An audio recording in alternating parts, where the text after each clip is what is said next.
regard for the number 70, sometimes considering the nations of heathendom as being 70 in number, and although these 70 messengers were to go with the gospel to all peoples, still, as far as we can discern, it was only coincidental that this group happened to number just 70. Certain it was that Jesus would have accepted no less than half a dozen others, but they were unwilling to pay the price of forsaking wealth and families. 5. Moving the camp to Pella. Jesus and the 12 now prepared to establish their last headquarters in Perea, near Pella, where the Master was baptized in the Jordan. The last 10 days of November were spent in council at Magadan, and on Tuesday, December 6, the entire company of almost 300 started out at daybreak with all their effects to lodge that night near Pella by the river. This was the same site, by the spring, that John the Baptist had occupied with his camp several years before. After the breaking up of the Magadan camp, David Zebedee returned to Bethsaida and began immediately to curtail the messenger service. The kingdom was taking on a new phase. Daily pilgrims arrived from all parts of Palestine, and even from remote regions of the Roman Empire. Believers occasionally came from Mesopotamia and from the lands east of the Tigris. Accordingly, on Sunday, December 18, David, with the help of his messenger corps, loaded onto the pack animals the camp equipage, then stored in his father's house, with which he had formerly conducted the camp of Bethsaida by the lake. Bidding farewell to Bethsaida for the time being, he proceeded down the lake shore and along the Jordan to a point about 1/2 mile north of the apostolic camp, and in less than a week he was prepared to offer hospitality to almost 1,500 pilgrim visitors. The apostolic camp could accommodate about 500. This was the rainy season in Palestine, and these accommodations were required to take care of the ever-increasing number of inquirers, mostly earnest, who came into Perea to see Jesus and to hear his teaching. David did all this on his own initiative, though he had taken counsel with Philip and Matthew at Magadan. He employed the larger part of his former messenger corps as his helpers in conducting this camp. He now used less than 20 men on regular messenger duty. Near the end of December, and before the return of the 70, almost 800 visitors were gathered about the Master, and they found lodging in David's camp. 6. The return of the 70. On Friday, December 30, while Jesus was away in the nearby hills with Peter, James, and John, the 70 messengers were arriving by couples, accompanied by numerous believers, at the Pella headquarters. All 70 were assembled at the teaching site about 5 o'clock when Jesus returned to the camp. The evening meal was delayed for more than an hour while these enthusiasts for the gospel of the kingdom related their experiences. David's messengers had brought much of this news to the apostles during previous weeks, but it was truly inspiring to hear these newly ordained teachers of the gospel personally tell how their message had been received by hungry Jews and Gentiles. At last Jesus was able to see men going out to spread the good news without his personal presence. The Master now knew that he could leave this world without seriously hindering the progress of the kingdom. When the 70 related how even the devils were subject to them, they referred to the wonderful cures they had wrought in the cases of victims of nervous disorders.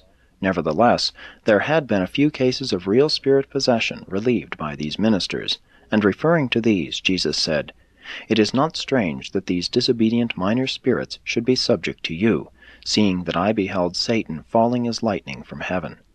But rejoice not so much over this, for I declare to you that, as soon as I return to my Father, we will send forth our spirits into the very minds of men, so that no more can these few lost spirits enter the minds of unfortunate mortals.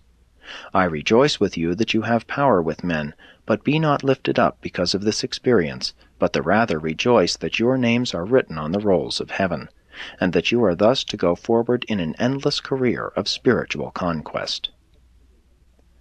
And it was at this time, just before partaking of the evening meal, that Jesus experienced one of those rare moments of emotional ecstasy which his followers had occasionally witnessed. He said, "I thank you, my Father, Lord of heaven and earth, that, while this wonderful gospel was hidden from the wise and self-righteous, the Spirit has revealed these spiritual glories to these children of the kingdom. Yes, my Father, it must have been pleasing in your sight to do this, and I rejoice to know that the good news will spread to all the world even after I shall have returned to you and the work which you have given me to perform. I am mightily moved as I realize you are about to deliver all authority into my hands, that only you really know who I am, and that only I really know you, and those to whom I have revealed you. And when I have finished this revelation to my brethren in the flesh, I will continue the revelation to your creatures on high. When Jesus had thus spoken to the Father, he turned aside to speak to his apostles and ministers.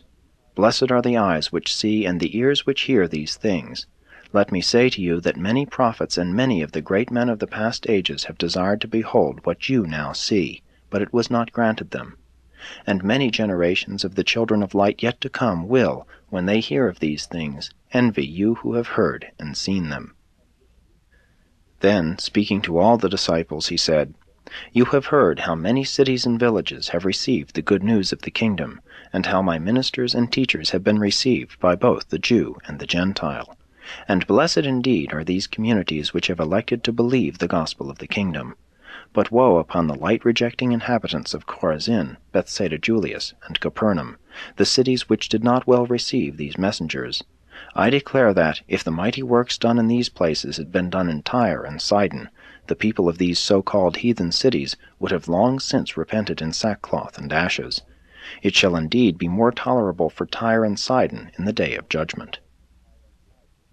The next day being the Sabbath, Jesus went apart with the 70, and said to them, I did indeed rejoice with you when you came back bearing the good tidings of the reception of the gospel of the kingdom by so many people scattered throughout Galilee, Samaria, and Judea. But why were you so surprisingly elated? Did you not expect that your message would manifest power in its delivery? Did you go forth with so little faith in this gospel that you came back in surprise at its effectiveness? And now, while I would not quench your spirit of rejoicing, I would sternly warn you against the subtleties of pride, spiritual pride. If you could only understand the downfall of Lucifer, the iniquitous one, you would solemnly shun all forms of spiritual pride.